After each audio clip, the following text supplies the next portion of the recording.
L'objectif de ma présentation est de vous montrer en quoi mes activités m'ont préparé à exercer de nouvelles missions. Je suis normalien, impliqué très tôt dans la formation initiale et continue, ainsi que dans le numérique éducatif, mais j'évoquerai principalement aujourd'hui mes missions de conseil pédagogique au sein de zones de mutualisation de l'Agence pour l'enseignement français à l'étranger. Je suis MCP2 depuis 2012. Alors MCP2, c'est un sigle que j'utiliserai assez fréquemment. Il signifie donc enseignant expatrié chargé de missions de conseil pédagogique pour le second degré. Alors pour répondre à la question « qu'ai-je appris en lien avec le métier d'IAPR ?» je développerai principalement 4 domaines d'activité. Le premier est celui de la formation continue. Le second, celui de l'accompagnement individuel et collectif. Le troisième, les conseils auprès des chefs d'établissement. Et je terminerai par mes missions auprès du service des examens. Alors dans une zone comme le Maroc, le groupe de MCP2 travaille donc en lien étroit avec l'IAPR référent, qui n'est pas forcément celui de ma discipline, et le chef d'établissement mutualisateur. Il travaille pour élaborer donc le plan de formation continue. Les formations sont disciplinaires et transversales. Sans préciser tout le processus, les EMCP2 en sont les acteurs principaux. Ils analysent les besoins de formation, les présentent, les argumentent, les enrichissent dans un dialogue constant avec les chefs d'établissement. À travers ces activités, j'ai pu mesurer l'importance du pilotage et de la gestion du plan de formation, en étant associé à chacune des étapes. De l'analyse des besoins jusqu'à l'évaluation des formations et de leurs effets sur les pratiques.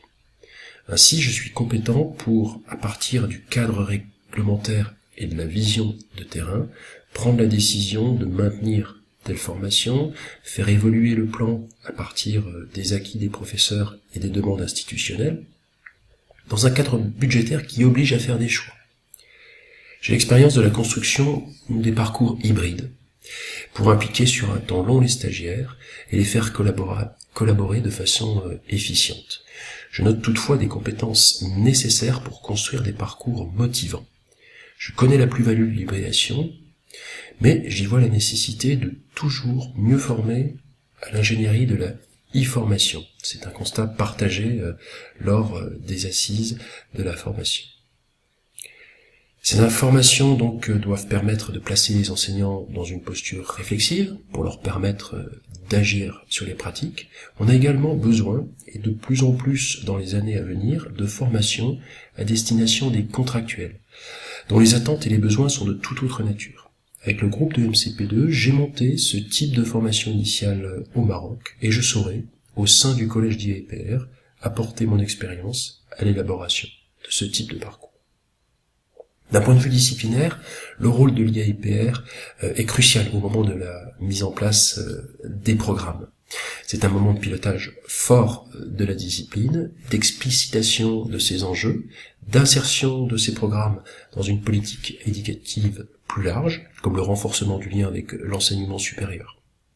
Je voulais rendre compte de la façon dont l'IAPR de la discipline à l'agence a piloté le groupe de travail des EMCP2 de physique-chimie à travers le monde, avec l'objectif de nous faire monter en compétences, pour que nous puissions former les enseignants de physique-chimie au nouveau programme, et afin d'améliorer les apprentissages des élèves. Alors cette expérience a été inspirante. Elle s'est déroulée sur 3 mois.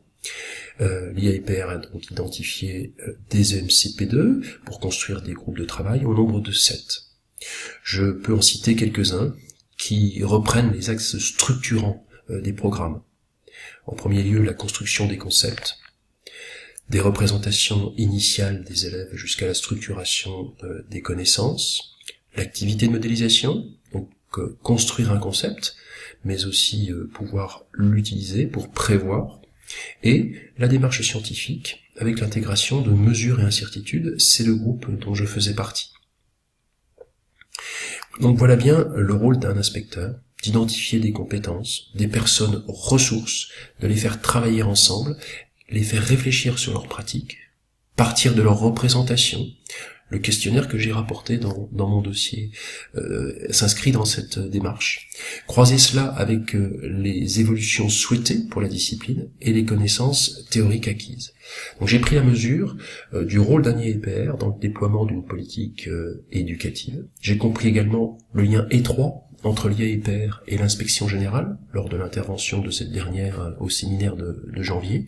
J'ai compris quelle a été la volonté des rédacteurs des programmes, le pourquoi de la remise en cause des programmes de 2010 et la vision authentique de la physique-chimie qui doit être donnée à nos élèves lycéens.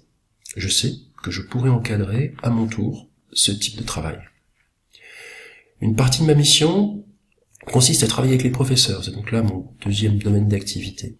Donc à analyser leurs pratiques, objectiver leur action, expliciter les réformes en cours, les aider à situer leurs pratiques dans un projet pédagogique, d'établissement, dans une évolution des programmes. Mon expérience de conseiller pédagogique, dans un contexte impliquant beaucoup de recrutés locaux, m'a fait comprendre la pertinence d'une posture du formateur, évoluant vers un accompagnement de proximité, en contexte, dans la classe. Ceci ne bénéficie pas de la formation d'un master MEF. Il convient donc de construire avec eux donc une formation resserrée sur des bases différentes. C'est ce que nous avons fait, nous, c'est donc le groupe de MCP2 au Maroc, en mettant en place des formations, les unes pour poser les gestes professionnels et pour soulever des problématiques transversales, et puis les autres pour leur permettre d'enseigner rapidement et dans de bonnes conditions leur discipline, en leur procurant donc ce qu'on a appelé un kit de démarrage. Mon action s'inscrit donc dans un collectif que je retrouverai au sein d'un collège d'IEPR, dont la cohérence est incontournable pour porter une politique pédagogique lisible pour les chefs d'établissement et le recteur.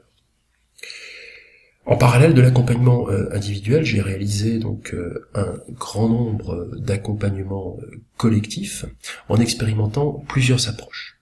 En tant qu'IEPR, je saurais soutenir dans le cadre du programme de travail académique avec mes collègues des formats d'accompagnement collectif efficaces.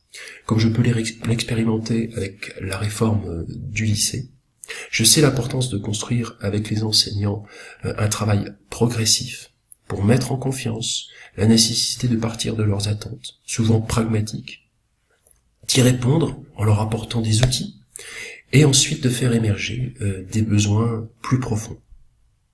Le modèle qui m'inspire pour mettre en œuvre ces accompagnements est celui de la communauté apprenante, qui me semble être le modèle le plus à même de développer les capacités d'apprentissage. La communauté apprenante, c'est pour moi permettre à un ensemble d'acteurs de l'éducation, un groupe plus ou moins réduit, par exemple une équipe de formateurs académiques, d'anticiper le changement et donc de faciliter l'innovation, de remettre en question ces pratiques à l'aide d'évaluations critériées et objectivées. Ces idées sont déjà intégrées dans les référentiels de compétences des personnels, des enseignants dans une certaine mesure et de ceux des formateurs. Donc, pour autant, c'est une communauté apprenante a besoin d'une conception souple du pilotage. C'est par exemple accepter que mes décisions soient questionnées pour permettre un nouvel apprentissage collectif. Ceci correspond donc à ma personnalité, c'est-à-dire être capable de créer à un moment donné de l'instabilité contrôlée, puis de réguler. Mais je mesure aussi l'importance, pour certaines problématiques plus institutionnelles, donc de faire preuve d'autorité. Je vais aborder maintenant donc le troisième domaine d'activité. Dans mes missions de MCP2, je participe avec le chef d'établissement et le DRH aux entretiens de recrutement des professeurs de physique-chimie. Mon expertise est sollicitée pour questionner le candidat sur sa capacité à enseigner dans un établissement homologué et aussi donc à se former au métier d'enseignant. Cette expérience me permet d'envisager la responsabilité du recrutement de personnel contractuel en académie.